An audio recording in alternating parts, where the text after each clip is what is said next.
Hello, ನಾನು ನಿಮ್ಮ jumping gym.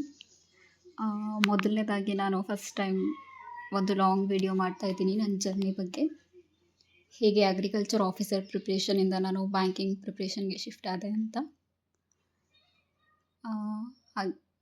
ನನ್ನ ಬಗ್ಗೆ ಅಂತ ಹೇಳಬೇಕು ಅಂತ ಬಂದರೆ, ನಾನು ನನ್ನ ಮಾಸ್ಟರ್ ಡಿಗ್ರಿನ ಜೆನೆಟಿಕ್ಸ್ ಆ್ಯಂಡ್ ಪ್ಲ್ಯಾಂಟ್ ಬ್ರೀಡಿಂಗಲ್ಲಿ ಕಂಪ್ಲೀಟ್ ಮಾಡಿದ್ದೀನಿ at the end of 2024. So ಆ ಟೈಮಲ್ಲಿ ಅರೌಂಡ್ ಅಕ್ಟೋಬರ್ ಅನಿಸುತ್ತೆ, ಸೆಪ್ಟೆಂಬರ್ ಆರ್ ಅಕ್ಟೋಬರ್ 2024 ನಮಗೆ ನೋಟಿಫಿಕೇಷನ್ ಬರುತ್ತೆ ಅಗ್ರಿಕಲ್ಚರ್ ಆಫೀಸರ್ದು ನಮ್ಮ ಸ್ಟೇಟಲ್ಲಿ. ಸೊ ಸುಮಾರು 8 ವರ್ಷದ ನಂತರ ಅದು ಬಂದಿರೋದ್ರಿಂದ ಒಂದು ಒಳ್ಳೆಯ ಆಪರ್ಚುನಿಟಿ. ಸೊ ಯೂಸ್ ಮಾಡ್ಕೋಬೇಕು ಅಂತ ನಾನು ಅದಕ್ಕೆ ಥರವಾಗಿ ಪ್ರಿಪ್ರೇಷನ್ ಸ್ಟಾರ್ಟ್ ಮಾಡಿದೆ. ಸೊ ಅಗ್ರಿಕಲ್ಚರ್ ಆಫೀಸರ್ ಆ ಎಕ್ಸಾಮಲ್ಲಿ 2 ಪೇಪರ್ ಇರುತ್ತೆ, ಸ್ಪೆಸಿಫಿಕ್ ಪೇಪರ್ ಮತ್ತು ಜನರಲ್ ಪೇಪರ್ ಅಂತ. ಸ್ಪೆಸಿಫಿಕ್ ಪೇಪರ್ ಅಂತ ಬಂದರೆ ಅದರಲ್ಲಿ ನಮ್ಮದು ಅಗ್ರಿಕಲ್ಚರ್ ಸಿಲೆಬಸ್ ಇರುತ್ತೆ. ದೆನ್ ಜನರಲ್ ಪೇಪರ್ ಬಂದರೆ ನಾವು Indian history, even Karnataka history, geography, Indian constitution ಎಲ್ಲ ಥರವಾಗಿ ಓದಬೇಕಾಗುತ್ತೆ.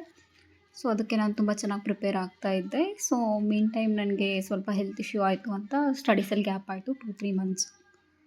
ದೆನ್ ಇನ್ನೇನು ಅರೌಂಡ್ ಸೆಪ್ಟೆಂಬರಲ್ಲಿ ಎಕ್ಸಾಮ್ ನಿಯರ್ ಇರಬೇಕಾದ್ರೆ ಅದು ಇಂಟರ್ನಲ್ ರಿಸರ್ವೇಷನ್ ಅಂತ ಏನೋ ಹೇಳಿ ಕ್ಯಾನ್ಸಲ್ ಮಾಡಿದರು. ಸೊ ಅದಾದಮೇಲೆ ನಾನು ಬ್ಯಾಂಕಿಂಗ್ ಎಕ್ಸಾಮ್ಸ್ಗೆ ಶಿಫ್ಟ್ ಆದೆ.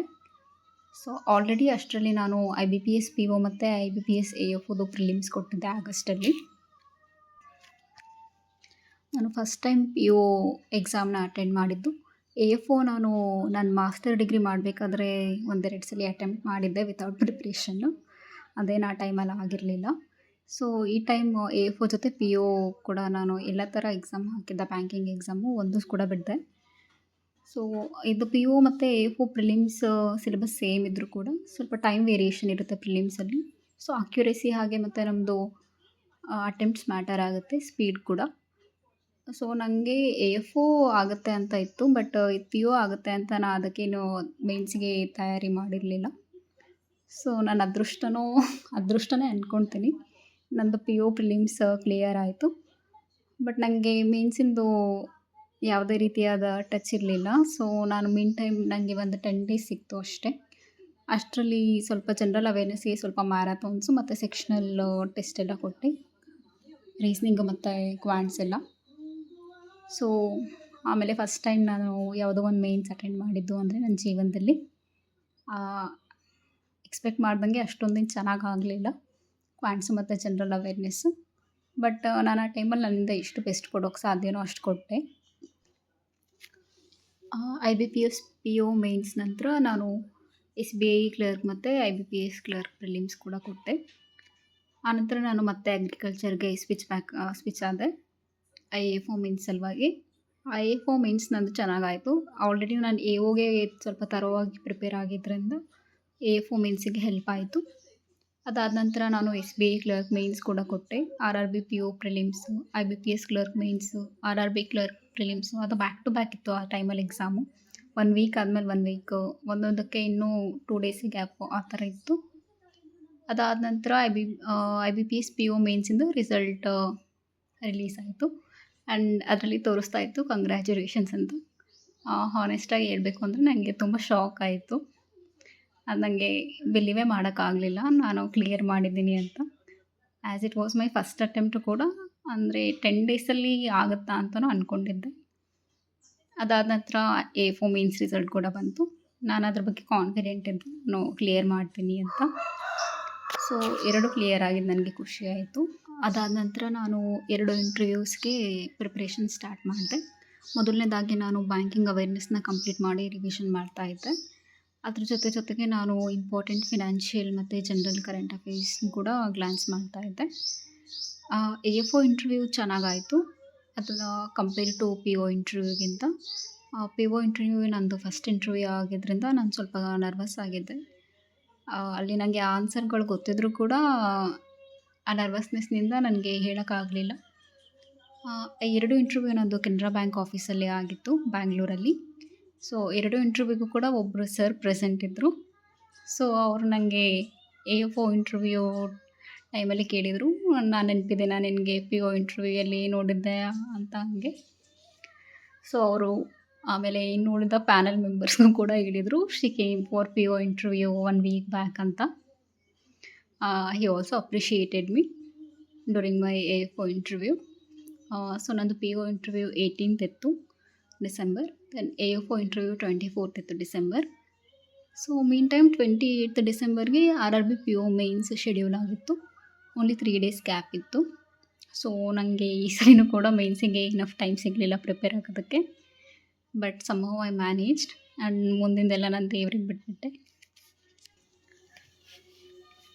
ಸೊ ಒಂದು ಫೈನ್ ಡೇ ಸಂಕ್ರಾಂತಿ ಹಬ್ಬದ ದಿನ ನಮಗೆ ಐ.ಬಿ.ಪಿ.ಎಸ್, ಪಿ.ಒ ಮತ್ತು ಎ.ಎಫ್.ಒದು ಫೈನಲ್ ರಿಸಲ್ಟ್ ಅನೌನ್ಸ್ ಮಾಡಿದರು. ನಾನು ಎರಡರಲ್ಲೂ ಕೂಡ ಕ್ವಾಲಿಫೈ ಆಗಿದ್ದೆ. ನನ್ನ ತಂದೆ ತಾಯಿ ತುಂಬ ಖುಷಿಪಟ್ಟರು. ನನಗೂ ಕೂಡ ತುಂಬ ಖುಷಿ ಆಯಿತು. ಹಬ್ಬದ ದಿನ ಒಂದು ಒಳ್ಳೆಯ ಸಿಹಿ ಸುದ್ದಿ ಕೇಳಿದ್ದು. ಅದಾಗಿ ಕೆಲವು ದಿನ ಆದಮೇಲೆ ಆರ್.ಆರ್.ಬಿ ಪಿ.ಒ ಮೇನ್ಸ್ ರಿಸಲ್ಟ್ ಅನೌನ್ಸ್ ಮಾಡಿದರು. ನನಗೆ ಇದರಲ್ಲಿ ಕೂಡ ಸ್ವಲ್ಪ ಟೈಮ್ ಸಿಕ್ಕಿರಲಿಲ್ಲ ಅಲ್ಲ ನನಗೆ. ಕ್ವಾಂಟ್ಸ್ ಮತ್ತು ರೀಸನಿಂಗ್ ಅಷ್ಟಾಗಿ ಅಟೆಂಪ್ಟ್ಸ್ ಮಾಡಿರಲಿಲ್ಲ ನಾನು. ಆಗುತ್ತಾ ಅಂತ ಡೌಟ್ ಇತ್ತು. ಅಗೇನ್ ಥ್ಯಾಂಕ್ ಗಾಡ್ ಕ್ಲಿಯರ್ ಆಯಿತು.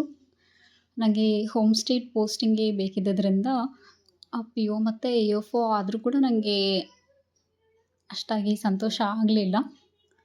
ಸೊ ನಂದು ಆಪ್ಷನ್ ಲೆಫ್ಟ್ ಇದ್ದಿದ್ದು ಮಾತ್ರ ಆರ್.ಆರ್.ಬಿ ಪಿ.ಒ ಮತ್ತು ಕ್ಲರ್ಕ್ ಎಕ್ಸಾಮ್ಸು. ಸೊ ಆರ್.ಆರ್.ಬಿ ಪಿ.ಒ ಬೇಗನೆ ಇಂಟರ್ವ್ಯೂ ಶೆಡ್ಯೂಲ್ ಮಾಡಿದರು. ನಂದು ಫಸ್ಟ್ ಡೇನೇ ಇತ್ತು 28 ಜಾನ್ ಮೈಸೂರಲ್ಲಿ. ಸೊ ನಾನು 27 ಮಾರ್ನಿಂಗೇ ಬಿಟ್ಟೆ. 1 ಡೇ ಪೂರ್ತಿ ವಿತೌಟ್ ಊಟ ತಿಂಡಿ ಏನೂ ಇಲ್ಲದೆ ಜರ್ನಿ ಮಾಡ್ಕೊಂಡು ಮೈಸೂರಿಗೆ ಹೋದೆ. 1 ಹೋಲ್ ಡೇ ಜರ್ನಿ ಮಾಡಿಕೊಂಡು ನಾನು ಮೈಸೂರು ರೀಚ್ ಆದೆ. ಫುಲ್ ಎಕ್ಸಾಸ್ಟ್ ಆಗಿಬಿಟ್ಟಿದ್ದೆ ನಾನು ಆ ದಿನ. ಡೈರೆಕ್ಟ್ ಹೋಟೆಲ್ಗೆ ಹೋಗಿ ಊಟ ಕೂಡ ಮಾಡ್ದಲೇ ನಾನು ಮಲ್ಕೊಂಡ್ಬಿಟ್ಟೆ.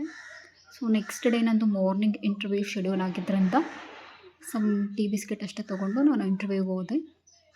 ಅಲ್ಲಿ ಅವ್ರು ಸರಿಸುಮಾರು 11-11:30 ಗಂಟೆವರೆಗೂ ಡಾಕ್ಯುಮೆಂಟ್ ವೆರಿಫಿಕೇಷನ್, ಬಯೋಮೆಟ್ರಿಕ್ ವೆರಿಫಿಕೇಷನ್ ಅಂತಲೇ ಮಾಡಿದರು. ಸೊ ನಂಗೆ ಆ ಟೈಮಲ್ಲಿ ನಂದು ಎನರ್ಜಿ ಫುಲ್ ಡ್ರೈನ್ ಆಗೋಗಿತ್ತು. ಸೊ ನಾನು ಇಂಟರ್ವ್ಯೂ ಅಷ್ಟು ಚೆನ್ನಾಗಿ ಮಾಡೋಕ್ಕಾಗಲಿಲ್ಲ, ಫುಲ್ ಸುಸ್ತಾಗಿದ್ದರಿಂದ. ಇಂಟರ್ವ್ಯೂವರ್ಸ್ ಹೇಳ್ತಾನೆ ಇದ್ದಾರೆ, ಸ್ವಲ್ಪ ಜೋರಾಗಿ ಮಾತಾಡಿ ಅಂತ. ನಂದು ಕಂಪ್ಲೀಟ್ಲಿ ಸುಸ್ತಾಗಿದ್ದರಿಂದ ನನಗೆ ಎಷ್ಟು ಟ್ರೈ ಮಾಡಿದ್ರೂ ಬರ್ತಾನೆ ಇರಲಿಲ್ಲ. ಸೊ ಸಮ್‌ಹೌ ನಾನು ಇಂಟರ್ವ್ಯೂ ಕೊಟ್ಟೆ. ನನಗೆ ತಿಳಿದ ಮಟ್ಟಿಗೆ ಕಂಪೇರ್ ಟು ಐ.ಬಿ.ಪಿ.ಎಸ್, ಪಿ.ಒ ಮತ್ತು ಎ.ಎಫ್.ಒ ಇಂಟರ್ವ್ಯೂ ಇದೇನು ಅಷ್ಟೊಂದೇನು ಚೆನ್ನಾಗಾಗಲಿಲ್ಲ. ಆಮೇಲೆ ಬಂದುಬಿಟ್ಟು ನಂದು ಆರ್.ಆರ್.ಬಿ ಕ್ಲರ್ಕ್ ಮೇನ್ಸು ಫೆಬ್ರವರಿ 1ಗೆ ಇತ್ತು. ಸೊ ಅಲ್ಲಿಂದ ಬಂದಾದಮೇಲೆ ನನಗೆ ಸ್ವಲ್ಪ ಹೆಲ್ತ್ ಇಶ್ಯೂಸ್ ಆದ್ದರಿಂದ ನಾನು ಆರ್.ಆರ್.ಬಿ ಕ್ಲರ್ಕ್ ಮೇನ್ಸ್ ಅಟೆಂಡ್ ಮಾಡೋಕ್ಕಾಗಲಿಲ್ಲ. ಸೊ ನನಗೆ ಸ್ವಲ್ಪ ಆರ್.ಆರ್.ಬಿ ಪಿ.ಒ ಮೇನ್ಸ್ ಮತ್ತು ಇಂಟರ್ವ್ಯೂ ಅಷ್ಟು ಚೆನ್ನಾಗಿ ಅನಿಸಿರಲಿಲ್ಲ. ನಮ್ಮದು ಸೆಲೆಕ್ಟೆಡ್ ಬ್ಯಾಂಕಿಂದ ನನಗೆ ಡಾಕ್ಯುಮೆಂಟ್ ವೆರಿಫಿಕೇಷನ್ಗೆ ಮೇಲ್ ಬಂತು. ಸೊ ನಾನು ಆ ಡಾಕ್ಯುಮೆಂಟ್ಸ್ನೆಲ್ಲ ರೆಡಿ ಮಾಡ್ಕೊಳ್ತಾ ಇದ್ದೆ. ಇನ್ ಬಿಟ್ವೀನೇ ನಮಗೆ ಆರ್.ಆರ್.ಬಿ ಪಿ.ಒ ರಿಸಲ್ಟ್ ಬಂತು. ಸೊ ಫೈನಲಿ ನಾನು ಸೆಲೆಕ್ಟ್ ಆಗಿದ್ದೆ. ತುಂಬ ಖುಷಿಯಾಯಿತು. ಹೇಗಿದ್ದರೂ ಹೋಮ್ ಸ್ಟೇಟ್ ಪೋಸ್ಟಿಂಗೇ ಬೇಕಿತ್ತು. ಒಲ್ಲದ ಮನಸ್ಸಿಂದ ನಾನು ಡಾಕ್ಯುಮೆಂಟ್ನೆಲ್ಲ ಕಲೆಕ್ಟ್ ಮಾಡ್ತಾ ಇದ್ದೆ ಡಾಕ್ಯುಮೆಂಟ್ ವೆರಿಫಿಕೇಷನ್ ಹೋಗೋದಕ್ಕೆ. ಸೊ ಇನ್ನೇನು ಚೆನ್ನೈಗೆ ಬುಕ್ ಮಾಡಬೇಕಿತ್ತು bus or train. So result ಬಿಟ್ಟು ಒಳ್ಳೆಯದಾಯಿತು ಅನ್ನಿಸ್ತು ನನಗೆ. ಈಗ recently SBI clerk final result ಕೂಡ ಅನೌನ್ಸ್ ಮಾಡಿದರು. ಸೊ ಅದ್ರಲ್ಲಿ ನಂದು ಆಗಿಲ್ಲ. That's okay. ಗಾಡ್ ನನಗೆ ತುಂಬಾ ಕೊಟ್ಟಿದ್ದಾರೆ. ಇನ್ನೂ ಕೇಳಿದರೆ ಅದು ನನ್ನ ಮೂರ್ಖತನ ಅನಿಸುತ್ತೆ. ಹೇಳ್ತಾರಲ್ಲ, too much greedy is not good thing ಅಂತ, ಆ ಥರ. ಸೊ ಈಗ ಕೊಟ್ಟಿರೋದಕ್ಕೆ ನಾನು ಫಾರ್ ಎವರ್ ಗ್ರೇಟ್ಫುಲ್ ಅಂತಲೇ ಹೇಳಬೇಕು. ಸೊ ಈ ಥರ ನಂದು ಅಗ್ರಿಕಲ್ಚರ್ ಆಫೀಸರ್ ಜರ್ನಿ ಬ್ಯಾಂಕಿಂಗ್ ಜರ್ನಿಯಾಗಿ ಟರ್ನ್ ಆಯಿತು.